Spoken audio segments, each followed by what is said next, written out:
আসসালামু আলাইকুম শিক্ষার্থীরা, আশা করি সকলেই ভালো আছো। আজকে আমি তোমাদেরকে দ্বিতীয় শ্রেণীর বাংলা বইয়ের পাঠ 9 থেকে পাঠ 14 পর্যন্ত পড়াবো। গত পর্বে দেখেছো যে আমি তোমাদেরকে পাঠ 8 পর্যন্ত পড়িয়েছিলাম। আজকে আমরা 9 থেকে শুরু করব। তাহলে চলো পড়া শুরু করা যাক। পাঠ 9, দেখে বুঝে কাজ করি। এখানে দেখো অনেকগুলো ছবি দেওয়া আছে এবং ছবির পাশে কিছু কথা লেখা আছে। এখন কোথাও যদি আমরা বাইরে যখন যাই তখন আমরা যদি কোথাও এই উপরের এই ছবিটা দেখি, তাহলে এই ছবিটা দেখে আমরা কি বুঝতে পারবো? ঝুড়িতে ময়লা ফেলি, ওখানে নিশ্চয়ই কোনো ময়লার ঝুড়ি থাকবে এবং তার উপরে এই ছবিটা দেওয়া থাকবে। তাহলে বুঝে নিতে হবে আমাদের যে এই ঝুড়িটাতে আমাদেরকে ময়লা ফেলতে হবে। আমরা বাইরে ময়লা না ফেলে নির্দিষ্ট জায়গায় ওই ডাস্টবিনটাতেই ফেলবো। তারপরে যে ছবিটা দেওয়া আছে দেখো, একটা মেয়ে বোঝা যাচ্ছে, একটা ছেলে। এই ছবি যদি কোথাও থাকে, কোনো দেওয়ালে আঁকানো থাকে, তাহলে বুঝে নিবে টয়লেট ব্যবহার করে, ওইখানে কোনো পাবলিক টয়লেট রয়েছে। এবার নিচে দেখো একটা কল দিয়ে পানি পড়ছে, একজন হাত ধুচ্ছে, দুইটা হাতের ছবি। এই ছবিটা দেওয়া মানে হাত ধুই, পরিচ্ছন্ন থাকি। তারপরে একটা রাস্তার মতো দেখা যাচ্ছে, সেখান থেকে একটা বাচ্চা রোড ক্রস করতেছে। এই ক্রস করা, এই দেখো এখানে দাগ দাগ দেওয়া, একটা সাদা একটা কালো, একটা সাদা কালো। এটা তোমরা যখন রাস্তায় বেরোবে তখন দেখবে এরকম মাঝে, রাস্তার মাঝে মাঝে এরকম থাকে। এটার নাম হচ্ছে জেব্রা ক্রসিং। আমরা সব সময় জেব্রা ক্রসিং দিয়ে রাস্তা পার হব, জেব্রা ক্রসিং দিয়ে রাস্তা পার হই। এই সাইনটা যখনই তোমরা দেখবে রোডে, রাস্তা যদি আমাদের পার হতে হয়, তাহলে আমরা এরকম সাইন দেখে সেখান থেকে রাস্তা পার হব। এখানে দেখো চারজন একজন আরেকজনের হাত ধরে রেখেছে, তার মানে কি ওরা একসঙ্গে কাজ করবে, মিলেমিশে থাকি। আচ্ছা, এবার পাঠ 10, যুক্ত বর্ণ শিখি। এখানে যুক্ত বর্ণ দেওয়া আছে দেখো।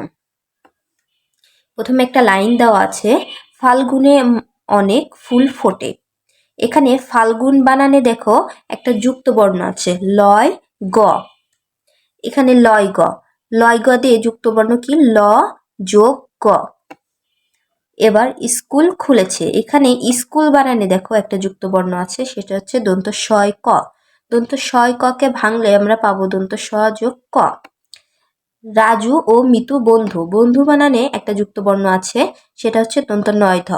দন্ত নয় ধকে ভাঙলে আমরা পাবো দন্ত ন যোগ ধ। তিথি খেলতে পছন্দ করে, এখানে পছন্দ বানানে একটা যুক্ত বর্ণ আছে, দন্ত নয় দ। দন্ত নয় দকে ভাঙলে আমরা পাবো দন্ত ন যোগ দ। ছুটির ঘন্টা বাজলো, এখানে ঘন্টা বানানে একটা যুক্ত বর্ণ আছে, মূর্ধন্য ট। মূর্ধন্য টকে ভাঙলে আমরা পাবো মূর্ধন্য যোগ ট। রাস্তায় অনেক গাড়ি, রাস্তা বানানে একটা যুক্ত বর্ণ আছে, সেটা হলো দন্ত শয়ত। দন্ত শয়তকে ভাঙলে আমরা পাবো দন্ত স যোগ ত। সবাই মিলে রান্না করি, এখানে রান্না বানানে একটা যুক্ত বর্ণ আছে, সেটা হলো দন্ত নয় ন। এখানে দন্ত নয় নকে ভাঙলে আমরা পাবো দন্ত ন যোগ ন, দন্তান্ন।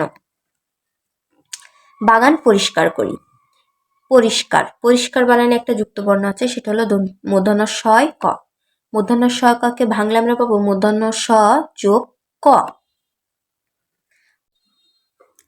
পাঠ 11, পাঠ 11তে একটা কবিতা আছে। চলো এখন আমরা কবিতাটা পড়ি। কবিতার নাম হচ্ছে একুশের গান, লিখেছেন আব্দুল গাফফার চৌধুরী। আমার ভাইয়ের রক্তে রাঙানো 21শে ফেব্রুয়ারি, আমি কি ভুলিতে পারি? ছেলেহারা শত মায়ের অশ্রু গড়া এ ফেব্রুয়ারি, আমি কি ভুলিতে পারি? আমার সোনার দেশের রক্তে রাঙানো ফেব্রুয়ারি, আমি কি ভুলিতে পারি? কবিতাটা তোমরা মুখস্থ করে ফেলবে। এখানে 3টা প্রশ্ন দেওয়া আছে, চলো আমরা প্রশ্নগুলো বলি। এ গান আমরা কখন গাই? 2 নাম্বার হচ্ছে গানটি আমরা কাদের স্মরণে গাই? 3 নাম্বার হচ্ছে গানটি সুর করে গাওয়ার চেষ্টা করি। তাহলে চলো আমরা উত্তরগুলো দেখে নিই। দেখো এখানে আমি উত্তরগুলো লিখে নিয়েছি। 1 নাম্বার প্রশ্ন ছিল এ গান আমরা কখন গাই? উত্তর হবে এ গান আমরা 21শে ফেব্রুয়ারির দিন গাই। 2 নাম্বার হচ্ছে গানটি আমরা কাদের স্মরণে গাই? উত্তর হবে গানটি আমরা ভাষা শহীদদের স্মরণে গাই। 3 নাম্বার হচ্ছে গানটি সুর করে গাওয়ার চেষ্টা করি। উত্তর শিক্ষকের সহায়তায় গানটি সুর করে গাওয়ার চেষ্টা করবে। তোমরা শিক্ষকের সহায়তা নিয়ে গানটি গাওয়ার চেষ্টা করবে। চলো এরপরে আমি পরের পাঠে চলে যাই। এখন এরপরে হচ্ছে পাঠ 12, ফলা চিহ্ন শিখি। এখানে ব ফলা, ব ফলা কিভাবে থাকে? দেখো, শব্দের একটা অক্ষরের অন্য একটা অক্ষরের নিচে থাকবে, যেমন দন্ত শয় ব, দয় ব, তয় ব। এই নিচে ব থাকা এটাকে বলা হয় ব ফলা।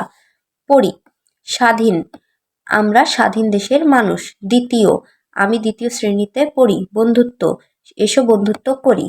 পড়ি ও লিখি, স্বাধীন, দ্বিতীয়, বন্ধুত্ব। এখানে এই সব 3টা শব্দ লেখা আছে এবং নিচে 2টা ফাঁকা ঘর দেওয়া আছে। এই ফাঁকা ঘরে তোমরা এই স্বাধীন দেখে দেখে নিচে স্বাধীন, দ্বিতীয় দেখে দেখে নিচে দ্বিতীয়, বন্ধু দেখে দেখে নিচে বন্ধু লিখবে।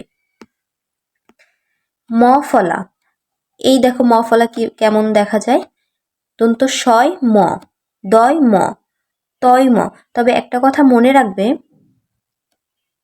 যে এই যে দন্ত ব ফলাটা কিন্তু আমাদের উচ্চারণ হয় না। ব ফলাটা আমরা কখনোই কিন্তু উচ্চারণ করি না। যেমন স্বাধীন, স্বাধীন বানানে সা উচ্চারণ হচ্ছে, কিন্তু ব ফলা আমাদের দিতে হবে। বটা এখানে সাইলেন্ট থাকবে, আমরা ব উচ্চারণ করব না।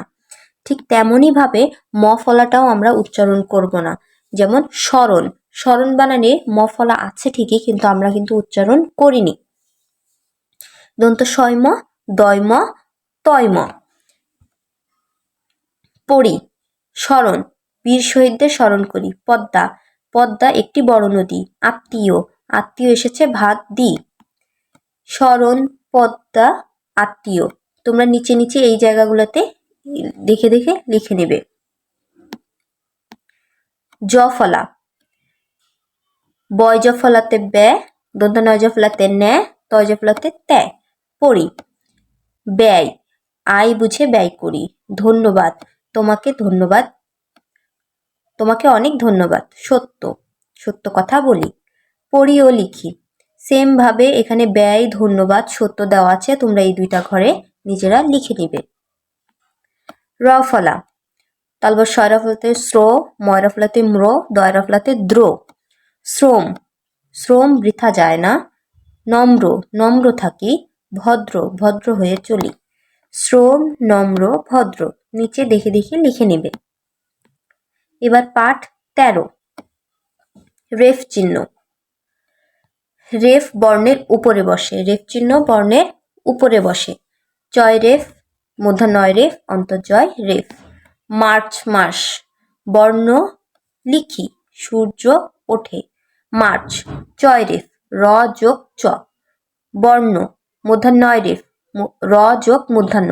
রটা এই রেফ মানে হচ্ছে র উচ্চারণ হবে, রেফ মানে র উচ্চারণ হয়, তাই রটা সবসময় যে বর্ণের উপরে, রেফটা যে বর্ণের উপরে থাকে তার আগে আমরা একটা র উচ্চারণ করব। যেমন মার্চ বানানে ময়াকারের পর মার একটা র উচ্চারণ হচ্ছে পরে চ, মার্চ।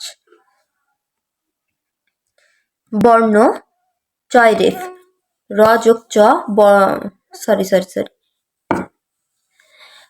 মার্চ, চয় রেফ, র যোগ চ। বর্ণ, মূর্ধন্যয় রেফ, র যোগ মূর্ধন্য। সূর্য, অন্তর্জয় রেফ, র যোগ অন্তর্জ। মার্চ, বর্ণ, সূর্য। নিচে নিচে ঘরে একইভাবে লিখে নিবে। পাঠ 14, নানা রকম লেখা। রাস্তায় নানা ধরনের লেখা থাকে, ঝিমিত সেগুলো পড়ে খুব মজা পায়। এখানে দেখো, এখানে কি লেখা আছে? আমি বাংলায় গান গাই, আমি বাংলার গান গাই।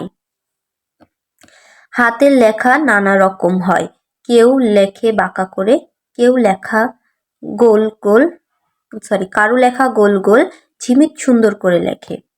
ঝিমিত দেখেছে কম্পিউটারে লেখা যায়, বাবা মোবাইলে লিখতে পারেন, মোবাইলে পড়া যায়, মা খবর পড়েন।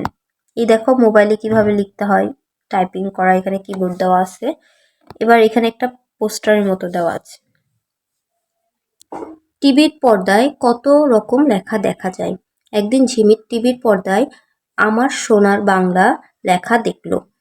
স্কুলের পাশের দোকানের নাম মামার দোকান। ঝিমিত হাতে লেখা সাইনবোর্ডটা পড়ে, বেশ মজার নাম, তাই না? এই দেখো মামার দোকান লেখা।